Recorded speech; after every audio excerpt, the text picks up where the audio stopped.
자, 수험생 여러분 안녕하십니까. 2020년 7월 11일 시행됐던 국가직 9급 시험 한국사 기출해설입니다.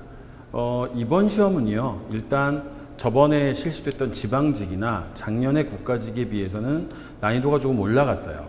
그래서 그 대신 이렇게 지역적인 문제를 출제하진 않아서 오히려 난이도 조절이 좀 잘 됐다라고 봐요. 그러니까 비교적 난이도 조절이 좀 잘 돼서 공부를 좀 많이 하신 분들이 문제를 푸는데 훨씬 더 유리할 수 있도록 그래도 난이도 조절에 좀 신경을 썼던 시험이라는 특징이 좀 있습니다. 지금 보시는 이제 국가직 문제가 지역적인 문제들은 그렇게 출제되지 않았어요. 그리고 난이도를 막 끌어올린 문제도 없었는데 전반적으로 또 평이하게 풀 수 있는 문제도 그렇게 많지 않았어요.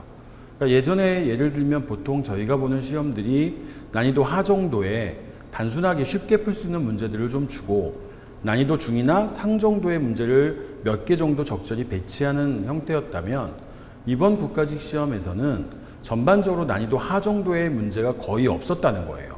그러니까 최소한 난이도 중하 정도의 난이도를 갖고 있는 문제들이 대다수를 구성하다 보니까 아무래도 문제를 푸는 학생들 입장에서는 예년에 비해서 문제가 조금 어렵게 느껴졌을 수도 있습니다. 하지만 전반적으로 문제의 난이도는 그래도 비교적 잘 조절이 됐고 그래서 아마 공부를 좀 많이 하시거나 지속적으로 사료나 이런 것들을 보셨던 분들이 조금 유리한 시험이 아니었을까 싶습니다. 본격적으로 이제 문제를 보시면서 저희가 문제를 좀 보도록 하죠. 먼저 1번 문제입니다. 가시기 생활상에 대한 설명으로 옳은 거. 1935년 두만강역의 종성군 동관진에서 한반도 최초로 가시대 유물인 석기와 골각기 등이 발견됐다. 지금 보시면 여기 동관진 유적지라는 게 보여요. 이 동관진 유적지는 1935년 일제시대 때 발견된 우리나라에서 발견된 최초의 구석기 시대 유적지입니다. 그렇죠? 그래서 지금 보시는 가시기는 구석기 시대를 물어보는 거예요. 그래서 구석기 시대에 대한 설명으로 옳은 걸 찾으라는 거죠. 1번 반달돌칼을 이용해서 별을 수확했다. 반달돌칼 청동기 시대 추수용 도구입니다. 그렇죠? 그래서 구석기 시대가 아니고 2번 넓적한 돌 갈판에 옥수수를 갈아서 먹었다. 갈판, 갈돌, 신석기 시대 때 보실 수 있었던 유물이었죠. 구석기 때는 수렵, 채집, 어로의 생활을 했기 때문에 지금 보시는 갈돌이나 갈판 등은 등장하지 않습니다. 사냥이나 물고기 잡이 등을 통해 식량을 얻었다. 얘가 답이 되겠죠. 구석기인들은 농경과 목축이 시작되지 않습니다. 수렵, 채집, 어로의 형태로 경제생활을 영위했기 때문에 지금 보시는 사냥이나 물고기 잡이 등을 통해서 생계를 유지할 수 있었죠. 4번 영혼 숭배 사상이 있어서 사람이 죽으면 흙그릇 안에 묻었다. 지금 보시는 영혼 숭배 사상 또는 조상 숭배 사상, 영혼 불멸 사상, 신석기 시대에 등장하는 원시적인 형태의 종교들이었죠. 그래서 4번도 신석기에 대한 설명이 되고요. 3번이 구석기에 대한 설명이 되겠습니다. 그래서 3번이 정답이 되겠죠. 2번 문제 보시죠. 가 인물에 대한 설명으로 옳은 거예요. 신종 원년, 산업이 만적 등이 북산에서 뗄나무를 하다가 공사의 노비들을 모아 모이야기들 우리가 성안에서 봉기하면 먼저 가등을 죽인다. 이어서 각각 자신의 주인을 죽이고 천적을 불태워 사만에서 천민이 없게 하자. 만적의 난이죠. 지금 보시는 이 만적은 최충원의 산업이었어요. 그래서 지금 보시는 이 만적의 난은 최충원 시기에 일어나는 대표적인 봉기가 되죠. 그래서 가에 들어갈 인물은 최충원이 되겠습니다. 그죠? 정방을 설치해서 인사권을 장악했다. 최후죠. 최후는 자기 집에 인사기구인 정방을 설치해서 인사권을 장악했습니다. 그죠? 그 다음에 치안 유지를 위해 야별초를 조직했다. 이것도 최후죠. 강화도로, 몽골과의 전쟁 과정에서 강화도로 천도한 최후는 강화도의 치안을 담당하기 위해 야별초라는 조직을 만들게 되고요. 이 야별초가 점점 확대되면 인원이 늘어나게 되니까 야별초를 좌별초, 우별초, 그리고 몽골에게 포로로 끌려갔다 돌아온 사람들을 신의군으로 편성해서 삼별초가 되겠죠. 둘 다 최후 때 일이 되는 거고요. 이방을 제거하고 권력을 장악했다. 이거는 정중부가 되겠죠. 그래서 무신 정권의 권력 변천 과정을 배우셨어요. 이고, 이방, 정중부, 경대승, 이민, 최충원으로 가게 되겠죠. 그래서 지금 보신 이방을 제거하고 권력을 장악하는 건 정중부예요. 당시 정중부의 아들이 이방을 제거합니다. 그리고 이제 정중부가 권력을 잡았다가 경대승에 의해서 제거되죠. 4번이 답이죠. 봉사 10조를 올려 사회개혁안을 제시했다. 지금 보시는 봉사 10조가 최충원의 개혁안입니다. 근데 최충원도 자신의 권력을 유지하는 데만 더 집중했기 때문에 실제로 사회개혁이 잘 이루어지진 못했고요. 그래서 4번이 최충원에 대한 설명이니까 4번이 정답이 되겠습니다. 3번 문제 보시죠. 조선 전기 문화에 대한 설명으로 옳은 겁니다. 어우야담을 비롯한 야담, 잡기류가 성행했다. 이 어우야담은 유몽인이란 분의 저서예요. 그래서 야담이나 민간에서 떠돌아다니는 이야기들을 적어놨는데 이 책은 광해군 때 나온 걸로 알려져 있죠. 그래서 요거는 이제 광해군 때가 되고 유서라고 불리는 백과사전이 널리 편찬됐다. 백과사전은 우리 최초의 백과사전 배우셨어요. 이수광의 지봉유설이 우리나라 최초의 백과사전이라고 배우셨는데 역시 광해군 때 일입니다. 그렇기 때문에 둘 다 조선 전기에는 해당하지 않고요. 3번 동문선이 편찬되어 우리 문학의 독자성을 강조했다. 이게 답이죠. 조선 성종 때 서거정이란 분이 우리나라 역대 글 중에서 우수한 글들을 뽑아 묶어서 만든 책이 동문선이었어요. 우리나라 역대 글들 중에 우수한 글을 모았기 때문에 이 책은 자주적 성격을 보여주고요. 조선 성종 때니까 조선 전기 문화에 해당합니다. 그렇죠? 4번 중인층을 중심으로 시사가 결성돼서 문학 활동을 벌였다. 저희가 중인들의 이 문학을 위향문학 또는 여학문학이라고 불렀어요. 그래서 중인층의 시사 조직을 배웠던 것 중에 송석원 시사 이런 것들을 배우셨는데 그런 것들은 전부 조선 후기에 등장했죠. 그래서 지금 보신 1번, 2번, 4번은 조선 후기 상황이 되는 거고요. 3번의 동문선이 조선 성종, 조선 전기 상황에 해당합니다. 그렇죠? 3번이 정답입니다. 4번 문제 보시죠. 다음 자료에 나타난 사상에 대한 설명으로 옳은 거. 지금 보시는 지문을 보시면 기본의 도를 지키고 기술은 받아들이자는 거예요. 그래서 신이 변혁을 꾀하고자 하는 것은 기이지 도가 아닙니다. 그러니까 전통적인 조선의 질서를 유지하는 상황 안에서 발달되어 있는 서양의 과학기술을 배우자는 거고요. 지금 보시는 이 주장은 온건계화파들이 주장했던 온건계화파의 동도 서기론입니다. 온건계화파들은요, 중국의 양문동의 영향을 받죠. 그래서 전통적인 조선을 지키는 범위 안에서 발달되어 있는 서양의 기술을 받아들이자는 동도 서기론을 주장하게 되죠. 외양일체론을 주장했다. 1876년 강화도 조약이 체결될 즈음에 당시 위정척사 운동을 주도하고 있던 최익현 선생은 오불가소를 올려서 개항을 반대하게 됩니다. 그 중에 하나가 그 안에 들어있는 내용 중에 하나가 외양일체론이었죠. 저들이 외인이라 하나 실은 양적입니다. 이렇게 들어가는 문장이었고요. 그래서 지금 보시는 이 외양일체론은 최익현의 위정척사 운동 때 나오는 거고요. 근대 문물 수용의 사상적 기반이 됐다. 지금 보고 계시는 온건계화파들은 발달되어 있는 서양의 과학기술을 배우자고 주장을 합니다. 그래서 발달되어 있는 서양 과학기술이 들어오게 되는 사상적 기반이 됩니다. 2번이 답이죠. 갑신정변 주도 세력의 견해를 대변했다. 1884년에 갑신정변은 급진계화파들이 주도합니다. 급진계화파들은 일본의 메이지 유신의 영향을 받아서 기술뿐만이 아니라 제도까지 모두 고쳐야 된다고 주장을 하죠. 그래서 이분들이 1884년에 일으킨 게 갑신정변이 되는 거니까 온건계화파는 관계가 없습니다. 4번 우등한 사회가 열등한 사회를 지배하는 것이 당연하다고 보았다. 미국의 학자였던 스펜서라는 사람이 주장했던 사회 진화론이에요. 그러니까 다윈의 진화론을 사회에 접목시키는 거죠. 그래서 지금 보시는 우등한 사회가 열등한 사회를 지배하는 게 당연하다 이렇게 주장을 하는 거고, 지금 보시는 이 스펜서의 사회 진화론은 제국주의 이론을 정당화시킨다는 비판을 받게 되죠. 그래서 정답은 2번. 온건계화파와 관련되어 있는 설명은 2번이 되겠습니다. 그렇죠? 5번 문제로 넘어가시죠. 가에 들어갈 기관으로 옳은 것은 5월에 조서를 내려 개경 내의 사람들이 역질에 걸렸으니 마땅히 가를 설치해서 이들을 치료하고, 또한 시신과 유골은 거두어 묻어서 비바람에 드러나지 않게 할 것이며 신하를 보내 굶주린 백성을 진유하라 라고 하였다.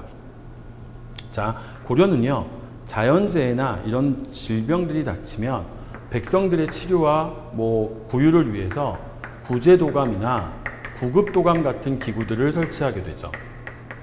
그죠? 의창이 있습니다. 1번의 의창은 춘대춘합의 빈민구제제도죠. 고구려의 고국어 천황 때 있었던 진대법이 계승된 거예요. 그래서 고려태조 왕건 때 흑창이라고 불렸다가 고려 성종 때 의창으로 계층됩니다. 그래서 이건 빈민구제제도고요. 2번에 제위보가 있습니다. 고려 광종 때 시행됐던 거죠. 저거는 빈민구제기금이죠.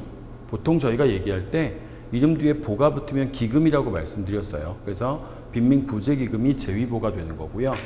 3번 해민국이라는 게 있어요. 여기는 상설기구였죠. 그래서 가난한 백성들에게 주로 약을 공급해주는 의약품을 나눠주는 관청이 해민국이라고 보시면 되고 4번이 답이죠. 구제도감이 보이죠. 그래서 고려에서는 자연재해 같은 것들이 닥쳤을 때 구제도감, 구급도감을 설치해서 백성들을 구휼하려 하였습니다. 4번이 답이었고요. 6번 문제 보죠. 지역에 관련되어 있는 문제가 하나 나왔어요. 자, 밑줄 친 이 지역에 대한 설명으로 옳은 거. 장수왕은 군사 3만을 거느리고 백제를 침공해서 왕도인 이 지역을 함락시켜 계로왕을 살해했다. 그럼 이 지역은 백제의 수도였던 한성이 되겠죠. 지금의 서울 지역이에요. 그래서 장수왕은 계로왕을 죽이고 한강유역을 완전히 장악하게 되는 사건이 지금 보시는 이 사건이 되겠죠. 망이 망소이가 반란을 일으켰다. 고려 무신정권 때 일어나는 반란이고요. 지금 보시는 망이 망소이에 나는 공주의 명학소에서 벌어집니다. 그리고 향부곡소가 사라지는 배경이 되는 계기가 되는 사건이 망이 망소이의 난이었죠. 2번 고려 문종 때 남경이 설치됐다. 이게 답이죠. 고려는 삼경제를 가지고 있어요. 그래서 원래 삼경이 제1도시였던 개경이 있었고 왕건이 북진정책의 전진기조 삼았던 곳이 평양, 서경이 되겠죠. 그리고 지금의 경주가 동경이라고 해서 삼경이 만들어졌어요. 이게 이제 고려 성종 때 만들어졌는데 남경 길지설의 영향으로 동경이 빠지고 문종 때 이 지역에 남경이 들어오게 되죠. 그래서 삼경이 개경, 서경, 남경이 되는 거고 남경은 지금의 서울이 되겠죠. 2번이 답이네요. 보조국사 진울이 수선사 결사를 주도했다. 수선사 결사는 전라도 순천에 송광사라는 절에서 벌어집니다. 송광사라고도 부르고 수선사라고도 부르죠. 그래서 수선사 결사, 송광사 이렇게 송광사에서 벌어진 수선사 결사라고 부르는데 이건 전라도 순천 지방이었고요. 그죠? 태조가 북진 정책의 전진 기조 삼았던 지역은 평양이니까 지금 보시는 한성과 관련되어 있는 정답은 2번의 남경 설치가 되겠습니다. 그죠? 7번 문제 보시죠. 다음 왕이 일어나는 왕의 재위 기간에 있었던 사실로 옳은 것. 지문을 보시면 조선군이 미국과 싸우고 있죠. 그죠? 미군에게 돌을 던졌다라는 표현이 보여요. 지금 보시는 이 사건은 1871년 고종 때 벌어진 신미양요죠. 그래서 고종의 재위 기간이었던 1871년에 벌어진 사건이었어요. 그죠? 1번 군포에 대한 양반들의 면세 특권이 폐지됐다. 대원군은 양반들에게도 군포를 물리게 되죠. 이 양반들에게 군포를 물리는 대원군의 제도를 저희가 호포제 또는 다르게 부를 때 동포제라고 불렀어요. 대원군 집권 시기에 있었던 일입니다. 역시 1번이 답이 되고요. 금난 정권을 제한하려는 통공정책이 시작됐다. 정조는 시전 상인들의 금난 정권을 폐지하죠. 그래서 유기전을 제외한 시전 상인들의 금난 정권을 폐지했고 저희가 이걸 신의 통공이라고 불렀어요. 그래서 지금 보고 계시는 금난 정권의 폐지는 정조 때 벌어진 일이고요. 결작세가 신설되며 지주층의 부담이 증가했다. 영조는 농민들의 군역에 대한 부담을 줄여주기 위해서 2필을 내던 군포를 절반인 1필로 줄여줍니다. 그리고 그 부족분을 메우기 위해서 일부 상류층한테 선무군관이란 칭호를 주고 선무군관포를 거뒀고요. 토지 1결당 미국 2두를 결작이라는 이름으로 걷어갑니다. 그래서 지금 보시는 건 영조 때 일어났던 일이고요. 4번 영정법이 제정되어 복잡한 전세 방식이 일원화되었다. 세종대왕이 연분 구등법을 만들었죠. 그래서 풍용에 따라서 세금의 액수를 다르게 했는데 인조 때 토지 1결당 미곡 4두로 전세를 고정시켰어요. 우리가 이걸 영정법이라고 배우셨습니다. 그래서 지금 보신 2번은 정조, 3번은 영조, 4번은 인조니까 지금 보시는 고종, 그러니까 흥선대원군 집권 시기에 일어나는 일은 1번의 호포제가 되겠습니다. 그죠? 그래서 1번이 답이었고요. 8번 문제 보시죠. 가라에 해당하는 사실로 옳지 않은 거. 낙랑군이 축출됐다. 고구려의 미천왕 때 일이죠. 그리고 광개토대왕 능비가 건립되는 건 5세기 장수왕 때 일이고요. 살수대첩은 6세기 영양왕 때 수나라의 군대를 을지문덕이 물리쳤고요. 안시성 전투는 보장왕 때 안시성에서 당나라 군대를 격파합니다. 그리고 고구려가 멸망하는 게 서기 668년에 보장왕 때 일이죠. 수도인 평양성이 함락당하면서 고구려가 멸망했습니다. 백제 침류왕이 불교를 받아들였다. 4세기 백제의 침류왕은 동진의 마라난타로부터 불교를 받아들입니다. 3세기와 5세기 사이에 들어갈 수 있겠죠. 2번 고구려의 영양왕이 요서지방을 선제 공격했다. 지금 보시는 이 사건이 발단이 돼서 수나라에 1차 침입이 있었죠. 그리고 그 이후에 2차 침입에서 우리가 살수에서 수나라 군대를 격파하는 거고요. 사이에 들어올 수 있습니다. 백제가 신라 대야성을 공격해서 함락시켰다. 백제가 신라의 대야성을 공격해서 함락시키는 건 의자왕 때 일입니다. 그래서 의자왕 때 신라 대야성을 함락시켰고 대야성 성주인 김품석을 죽이게 되죠. 4번 신라가 매소성에서 단군을 격파했다. 자, 고구려까지 멸망을 했어요. 근데 원래 약속과 나당 동맹의 약속과 달리 당나라가 한반도를 직접 지배하려고 그러죠. 그래서 뭐 여러 가지 식민지 통치 기구를 세웠잖아요. 그래서 고구려가 멸망한 이후에 신라와 당나라 사이에서 전쟁이 벌어집니다. 우리가 이걸 나당 전쟁이라고 불렀고 지금 보시는 육군은 매소성에서, 해군은 금강하고 기벌포에서 당나라 수군의 서린귀의 수군을 격파하게 되죠. 그래서 매소성 싸움이 675년, 기벌포 싸움이 676년이었기 때문에 지금 보시는 668년 다음에 벌어지는 사건들이죠. 그죠? 그래서 라에는 지금 매소성 싸움이 들어올 수가 없어요. 매소성 싸움은 삼국통일, 고구려 멸망한 이후에 벌어지는 나당 전쟁의 이야기입니다. 4번이 답이에요. 9번. 요 지문이 조금 어려운 지문이었어요. 저희가 이 책은 잘 아시는데 지금 보시는 이 책이 일반적으로 보시는 지문이 아닌 지문이 하나가 출제가 됐어요. 이 책은 이승유의 제왕홍기입니다. 그래서 충렬왕 때 나오게 되는 책인데요. 지금 보시면 중국은 반고부터 금국에 이르기까지, 동국은 우리나라는 단군부터 본조에 이르기까지, 그래서 단군부터 민족의 자주성을 높이기 위해서 원간섭기 때 이승유란 분이 단군부터 충렬왕까지의 일을 기록한 책이 역사 시의 형태로 기록한 책이 지금 보시는 이승유의 제왕홍기예요. 근데 이 제왕홍기가 일반적으로 저희가 봤던 지문은 요동에 별천지가 있어 이렇게 시작하는 지문이었는데 요번에는 조금 다른 지문을 줘서 이 지문을 보지 않으셨던 분들은 조금 어려우셨을 거예요. 그죠? 자, 그럼 1번 성리학적 유교 사관이 반영되어 대의명분을 강조했다. 뭐 고려시대 때 성리학적 사관이 반영되어 있는 역사책으로는 이재연의 사략이라는 책을 배우셨습니다. 2번 국왕, 훈구 세력, 사림이 서로 합의해서 통사체계를 구성했다. 조선의 성종 때 우리나라 최초의 통사가 나오게 되죠. 그래서 당시 성종 때 사림파들이 중앙정기에 진출함으로써 이 책은 사림과 훈구 대신의 역사인식을 모두 반영하고 있다. 이렇게 배우셨어요. 서거정이 중심이었던 동국 통감이 되겠죠. 원간섭기 때 중국과 구별되는 우리 역사의 독자성을 강조했다. 이게 이승유의 제왕홍기가 되고요. 왕명으로 단군조선에서 고려 말까지의 역사를 노래 형식으로 정리했다. 이거 세종 때 나오는 동국세년가라는 책이거든요. 근데 일반적으로 저희가 잘 배우는 책도 아니고 정답이 되긴 조금 어려운 책이었어요. 그래서 정답은 이승유의 제왕홍기이기 때문에 3번이 정답입니다. 10번 문제 보시죠. 이것도 조금 까다로웠어요. 지금 다음 그래프에 표시된 시기에 일어난 사회현상으로 옳지 않은 건데 해방되고 나서 미군정 초기를 주고 있어요. 45년 해방이 됐고 8월 달에 46년 1월 달까지의 상황이 나와 있거든요. 그럼 이 시기의 사회현상으로 옳지 않은 건데 1번 해외로부터 귀환인이 급증해서 식량이 부족했다. 지금 보시면 해방과 함께 해외에 나갔던 우리 동포들이 국내로 다시 되돌아오게 됩니다.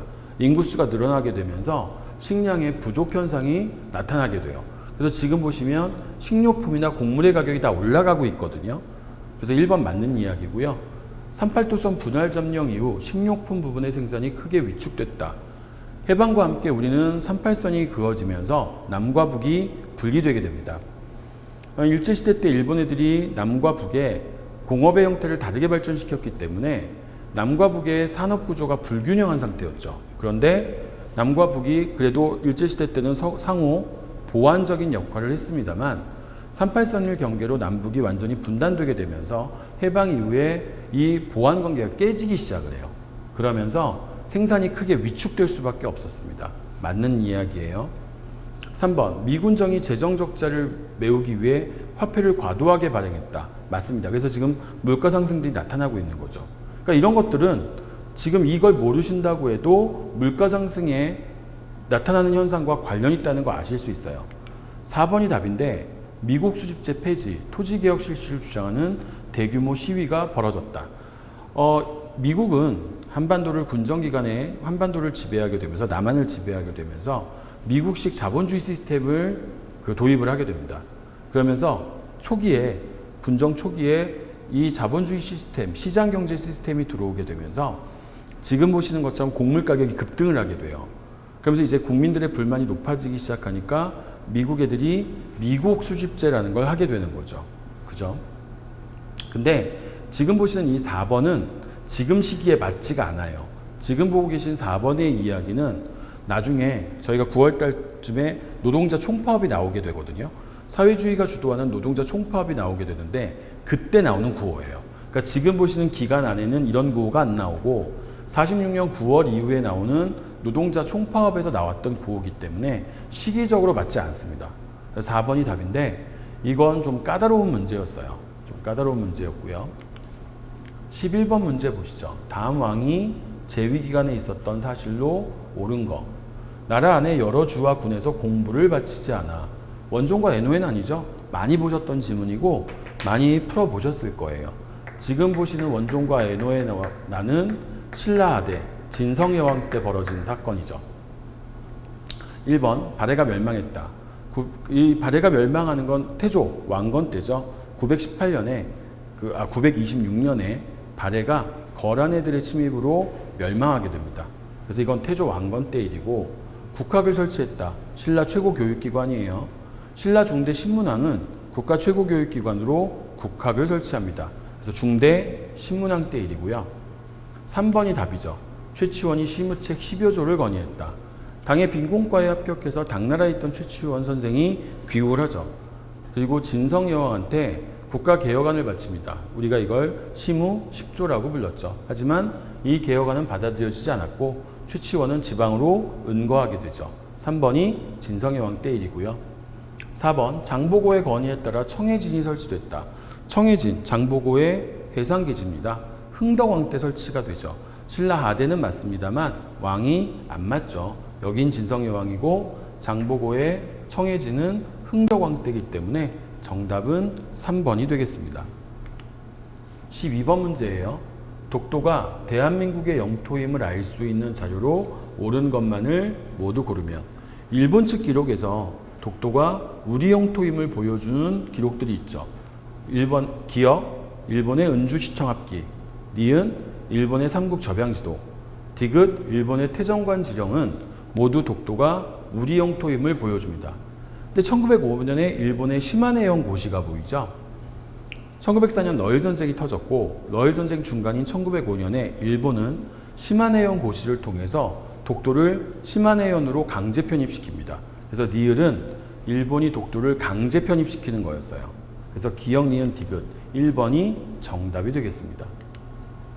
13번입니다. 가에 대한 설명으로 옳은 거. 문화통치의 일환으로 한글신문의 발행이 허용됐다. 자, 일제시기 1920년대로 들어가면서 소위 문화통치라는 게 시작되죠. 그러면서 한글신문의 발행이 가능이 됐고 그래서 만들어지는 게 동아일보와 조선일보가 돼요. 그죠? 그 다음에 가는 자치운동을 모색하는 이광수의 민족적 경륜을 실어 비판을 받기도 했고 송기정 선생의 일장기 말소 사건으로 정간을 받기도 합니다. 이 조건을 보면 알 수 있는 건 동아일보가 되겠죠. 동아일보에 이광수가 민족적 경륜이라는 타협적 민족주의 신호탄이 되는 글을 발표했고요. 베를린 올림픽에서 금메달을 딴 송기정 선수의 사진에서 가슴에 있는 일장기를 지워버리는 일장기 말소 사건도 동아일보에서 있었습니다. 1번 한글 보급 운동에 앞장서 한글 원본을 만들었다. 조선일보가 되겠습니다. 1929년 조선일보가 문자 보급 운동이라는 걸 전개하게 되죠. 그러면서 한글 원본을 만들었고요. 분화로드 운동이라는 농촌 계몽 운동을 전개했다. 이게 동아일보죠. 1929년에 조선일보가 문자 보급 운동을 시도했고 30년대 들어가서 동아일보는 분화로드 운동이라는 걸 전개하면서 농촌 계몽 운동을 전개합니다. 개벽, 신여성, 어린이 등의 잡지를 발행한 건 천도교가 되겠습니다. 천도교의 잡지들이고요. 신간회가 결성되자 신간회 본부와 같은 역할을 하게 됐다. 이것도 조선일보가 되겠습니다. 그렇죠? 그래서 이번에 분화로드 운동이 동아일보와 관련되어 있는 사항이 되겠죠. 14번입니다. 가 인물에 대한 설명으로 옳은 거. 김춘추가 당나라에 들어가 20만 명을 요청해 얻고 돌아와서 가를 보며 말하기를 죽고 사는 것이 하늘의 뜻에 달렸는데 살아 돌아와 다시 공과 만나게 되니 얼마나 다행한 일입니까? 김춘추는 신라 최초의 진골 출신의 왕입니다. 태종 무열왕이 되시는 분이죠. 그리고 가가 있는데 지금 보시면 여기 있는 김추척의 사위인 품석과 그의 김춘추의 딸인 고타소의 유고를 되찾아온다는 이야기가 보여요. 의자왕이 대야성을 점령하게 되죠. 그때 김춘추의 딸이었던 고타소와 그의 사위였고 대야성 성주였던 김품석을 죽이게 됩니다. 그리고 그 유고를 가져갔는데 백제 땅으로 갖고 갔는데 김유신이 백제를 공격해서 성을 빼앗아요. 그리고 백제 장군 8명과 함께 여기 있는 김품석 부부의 유골과 교환을 하게 됩니다. 그래서 김유신은 김춘추를 위해서 이렇게 바꾼 거죠. 그리고 김유신과 김춘추가 두 집안이 함께하고 있다는 걸 알고 계실 거예요. 그래서 가에 들어갈 인물은 김유신이 됩니다. 신라 삼국통일의 영웅이죠.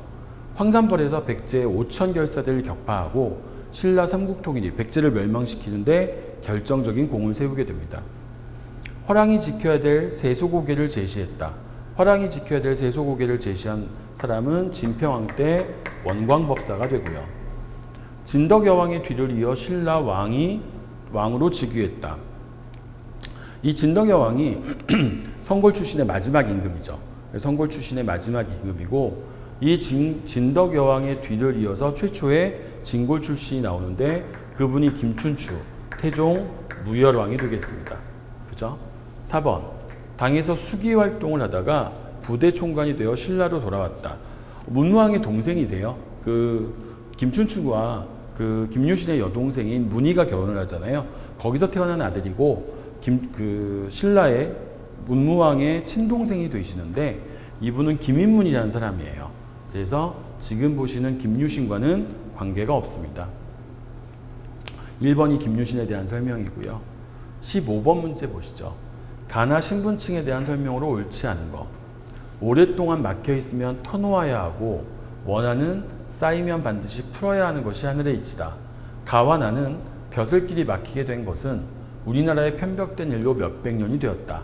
가는 다행히 조정의 성덕을 입어 문관은 승문원, 무관은 선전관에 임명되고 있다.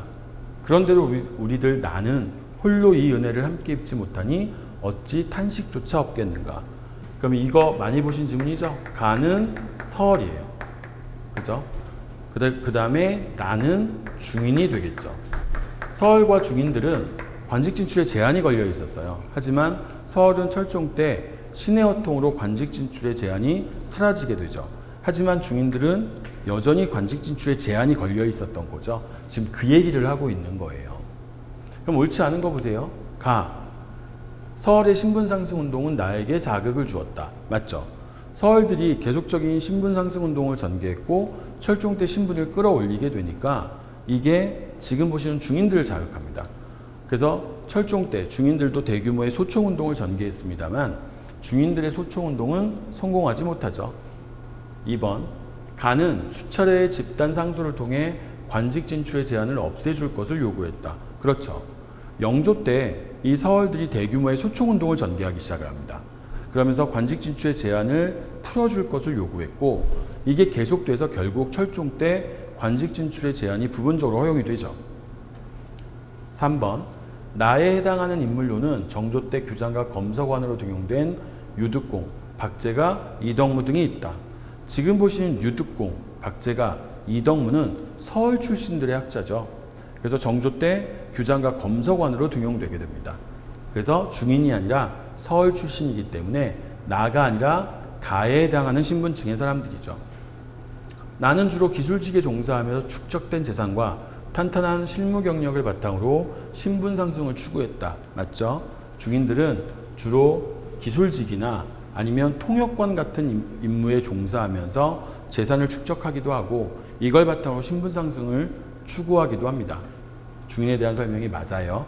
3번이 답이 되겠습니다. 16번, 다음 자료에 나타난 사상에 대한 설명으로 옳은 거. 사람이 곧 하늘이다. 인내천이죠. 동학에서 이야기하는 거죠. 그래서 지금 보시는 종교는 동학이 됩니다. 동학은 1860년 철종 때 경주의 몰락한 양반인 최재우에 의해서 만들어진 종교죠. 그죠? 그러면 동학에 대한 설명으로 옳은 거 보세요. 이 사상에 대해 순조 즉위 이후 대탄압이 가해졌다. 철종 때 동학을 만든 최재우는 창도 4년 만에 처형당하셨고요. 순조 때 대표적인 종교 탄압은 서학, 천주교가 있었죠. 그죠? 신유박해라는 게 터졌고 그 신유박해로 많은 천주교 신자들이 박해를 받게 됩니다. 동학은 아직 만들어지지도 않았어요. 철종 때 만들어지니까. 이 사상을 바탕으로 동경대전, 용담유사가 편찬됐다. 지금 보고 계시는 동학의 2대 교주가 최시영이죠. 그러니까 최재우가 동학을 창도하고 창도 4년 만에 혹세 무민한다는 이유로 처형을 당해요. 그리고 2대 교주로 등장한 최시영이 동학의 표구를 위해서 한문으로 만들어져 있는 경전인 동경대전, 한글 가사체인 용담유사 이런 책들을 편찬하게 됩니다. 2번이 맞습니다. 3번, 이 사상을 근거로 몰락한 양반의 지위 아래 평안도에서 난이 일어났다. 홍경래의 난이죠. 세도정치의 문란과 지역차별의 반발에서 일어난 반란이고요. 이 사상을 근거로 단성에서 시작된 농민봉기는 진주로 이어졌다. 철종 때 벌어진 진주밀란, 임술 농민봉기가 되겠는데 3번과 4번은 세도정치기의 불만에서 벌어진 반란이고 지금 보시는 동학이나 또는 천주교와 같은 특정 종교와는 관련이 없습니다. 3번, 4번의 반란은 특정 종교와는 관련이 없고요. 동학과 관련되어 있는 건 2번, 동경대전과 용담유사가 되겠습니다. 17번, 다음은 우리나라 경제성장 과정을 시간수로 나열한 것이다. 가에 들어갈 내용으로 옳은 거. 수출액 100억 달러를 돌파했다. 1977년이에요. 우리나라는 1977년 수출 100억 불을 돌파했고요. 제2차 석유파동으로 경제가 침체에 빠졌다. 이건 1979년입니다. 저 2차 석유파동이 유신 정권의 몰락을 가져오게 되는 계기 중에 하나가 됐죠. 경제협력개발기구에 가입했다. 1996년 김영삼 대통령 때 일이에요. OECD라고 저희가 배우죠.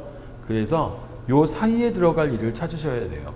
그래서 지금 보시는 게 1979년이고 요게 1996년 김영삼 대통령 때 일이니까 요 사이에 들어갈 수 있는 일을 찾으시면 돼요.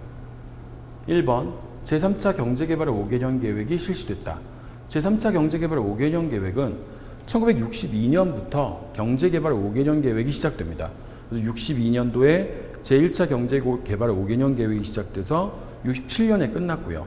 다시 이게 5년씩 이어지게 되죠. 그래서 제3차 경제개발 5개년 계획은 지금 보시는 이 사이엔 들어올 수 없어요. 저금리, 저유가, 저달러의 3조 호황을 경험했다. 전두환 대통령 때죠. 제5공화국인 전두환 대통령 때 우리는 저금리, 저달러, 그 다음에 저유가의 3조 호황을 경험하면서 경제가 급속히 성장하게 됩니다. 베트남 파병을 시작하고 브라운 각서를 체결했다.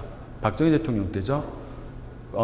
미국 애들이 베트남에 전투병의 파병을 요청했고 우리는 전투병의 파병을 받아들이는 대가로 미국으로부터 군의 장비의 현대화, 경제 개발을 위한 지원, 베트남 제반 구호 사업에 한국인 업자들이 참여하는 등의 내용을 골자로 하는 브라운 각서를 받아냅니다. 1960년대 일이죠. 그죠? 일본과 대일 청구권 문제를 합의하고 한일 기본 조약을 체결했다. 역시 박정희 대통령 때예요. 1965년 일본과 우리는 한일 협정으로 국교를 정상화합니다. 그렇죠? 답은 3번 80년대 전두환 대통령 때 일이 되겠습니다. 18번입니다. 다음 법령이 실시된 기간에 있었던 사실로 옳은 거.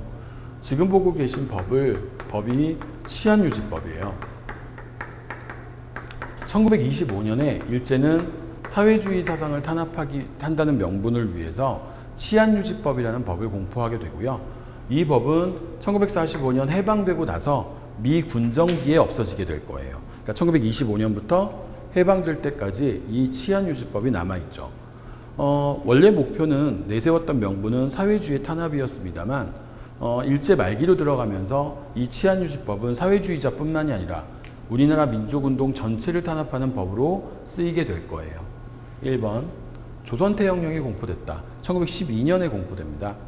1912년부터 20년 문화통치기에는 사라지기 때문에 25년 치안유지법이 적용될 땐 조선태형령을 볼 수가 없어요. 그 다음에 2번 경성제국대학이 설립됐다. 1924년이죠. 제2차 조선교육령으로 한반도의 고등교육기관의 설립이 허용됩니다. 그러니까 우리 힘으로 대학을 세우겠다는 운동이 벌어졌는데 이게 밀립대학 설립운동이었죠. 근데 밀립대학 설립운동은 실패로 끝났고요. 일본은 한국인들의 불만을 완화시킨다는 명분으로 한반도에 대학을 세우게 되는데 그게 경성제국대학이 되겠죠. 3번 물산장려운동이 시작됐다. 1922년 정도의 일입니다. 1920년대가 되면서 일본의 관세철폐 움직임이 보이기 시작해요. 그러니까 일본의 관세철폐 움직임에 대응해서 국산품을 애용하자는 운동이 벌어지게 되는데 그 운동을 물산장려운동이라고 부르죠. 4번 학도지원병 제도가 실시됐다. 1943년입니다. 치안유지법이 적용되고 있던 시절이었죠. 전쟁 막바지로 접어든 일본은 한국인들을 전쟁에 동원하기 위해서 학도지원병이라는 제도를 시행하게 되죠. 그리고 이게 나중에 44년도에 되면 징병제로 바뀌게 되고요. 그죠? 그래서 지금 보시는 치안유지법이 적용되던 시기가 맞습니다. 4번이 정답이네요. 19번 문제 보죠. 다음 사실이 있었던 시기의 향촌사회에 대한 설명으로 옳지 않은 거. 황해도 봉산사람 이극천이 향전 때문에 투서하여 향전이란 단어가 보이죠? 조선 후기가 되면서 신분제가 동요하기 시작을 합니다. 새롭게 양반의 신분을 차지한 사람들이 있죠. 이 사람들 저희가 신양이라고 불렀고 이 신양과 기존의 양반이었던 구양 사이에서 향회의 주도권, 향촌사회의 질서의 주도권을 놓고 향전이 벌어지게 됩니다. 조선 후기에 볼 수 있는 모습이에요. 그럼 1번 옳지 않은 거 보셔야 되죠. 향전의 전개 속에서 수령의 권한이 강화됐다. 조선 후기의 특징이에요. 조선 후기의 지방에서는 수령을 중심으로 한 관권이 강화되고 양반을 중심으로 한 사족의 권한이 약화되게 됩니다. 2번 신양층은 수령과 그를 보조하는 향리층과 결탁했다. 그렇죠? 향전이 벌어지고 신양층은 수령과 결탁을 하게 되면서 결국 향회가 점점 신양들에 의해서 장악돼 들어가기 시작하죠. 그래서 향회는 조선 후기에 들어가면 수령들의 세금 자문기구 정도로 그 역할이 축소되게 됩니다. 3번 수령은 경제소와 유양소를 연결해서 지방 통치를 강화했다. 틀렸죠? 지금 보시는 이 경제소는요. 중앙집권기구로 설치됩니다. 하지만 선조 이후에는 사라져요. 그래서 경제소는 조선 후기에 존재하지 않습니다. 그렇죠? 그래서 지금 보시는 3번은 조선 후기 상황과는 맞지 않습니다. 제지사족은 동계와 동약을 통해 향촌사회에 대한 영향력을 유지하려 했다. 이건 맞죠? 조선 후기가 되면서 양반 중심의 사회 질서가 무너지기 시작합니다. 그랬더니 양반들은 동계나 동약 같은 걸 조직해서 향촌사회에서 자신들의 권한을 유지시키려고 하죠. 조선 후기에 보실 수 있는 상황 맞아요. 3번이 답이 되겠고요. 20번입니다. 다음 자료가 발표된 이후의 사실에 해당하지 않는 거. 지금 보시는 건 임시정부의 대일본, 대독 선전포고입니다. 1941년 일본이 미국의 진주만을 공격하면서 태평양 전쟁이 발발하자 임시정부는 대일대독 선전포고를 통해 우리도 연합국의 일원으로 전쟁에 참전해서 일본과 싸울 것을 선전포고하게 되죠. 지금 보시는 게 그 내용이 되겠죠. 대일대독 선전포고예요. 그러면 이 자료가 발표된 이후의 사실에 해당하지 않는 걸 찾아내시면 돼요. 한국 광복군은 김원봉이 이끌던 조선의용대 병력을 통합했다. 1942년에 한국 광복군은 김원봉의 조선의용대 일부 세력을 흡수해서 광복군의 영향력을 강화시킵니다. 42년도니까 맞고요. 1943년 영국군의 요청으로 광복군이 인도와 미얀마 전선에 파견돼서 연합작전을 펴게 되죠. 주로 포로신문과 회유방송을 하게 됩니다. 역시 대일대독 선전포고 이후 상황이 맞습니다. 3번 조선 독립동맹은 조선의용대 화북지대를 기반으로 조선의용군을 조직했다. 중국 공산당 본거지인 예난 지방에서 김두봉은 1942년 조선 독립동맹을 결성하게 됩니다. 그리고 이 조선 독립동맹의 산하 무장군사 조직을 조선의용군이라고 부르죠. 이것도 맞는 얘기가 됩니다. 4번이 답이네요. 대한민국 임시정부는 김구를 주석으로 하는 단일지도체제를 만들고 대한민국 건국강령을 제정했다. 대한민국 임시정부는 조소왕의 삼균주의를 건국강령으로 채택해서 건국강령을 발표하게 됩니다. 이 건국강령이 나오는 것도 사실 연도는 같아요. 근데 선전포고보다는 건국강령이 먼저 나왔기 때문에 시기적으로 이게 선전포고보다는 앞에 있습니다. 그래서 4번이 답이 되겠습니다. 되셨죠? 자, 여기까지 보시면 이제 그 기출문제를 한번 보셨는데요. 전반적으로 문제가 잘 구성이 된 편이에요. 그래서 특별히 지역적이거나 막 이런 것들을 내서 공부를 한 학생과 그렇지 않은 학생들의 변별력을 없앴다거나 또는 문제가 너무 쉬워서 변별력에 문제가 있었다고 보기는 어렵습니다. 그래서 대체적으로 잘 구성됐고요. 지금 보시면 이번 시험에서 보시다시피 거의 대부분의 문제에 사료가 붙어요. 이건 몇 년 전부터 계속 반복되고 있는 현상이거든요. 그래서 이제 공부를 하시는 분들은 단순히 기본 개념만 단순하게 익혀서는 문제를 푸시는데 지장이 좀 있고요. 이런 사료들이나 또는 사료의 분석 능력과 기본 개념이 어떻게 연결되는지 함께 연결사항을 공부하시는 게 앞으로 시험을 준비하시는 분들한테는 크게 도움이 될 방향으로 보여집니다. 시험을 보신 분들은 수고가 많으셨고요. 그리고 모두 좋은 성적 있기를 기원해 드리겠습니다. 감사합니다.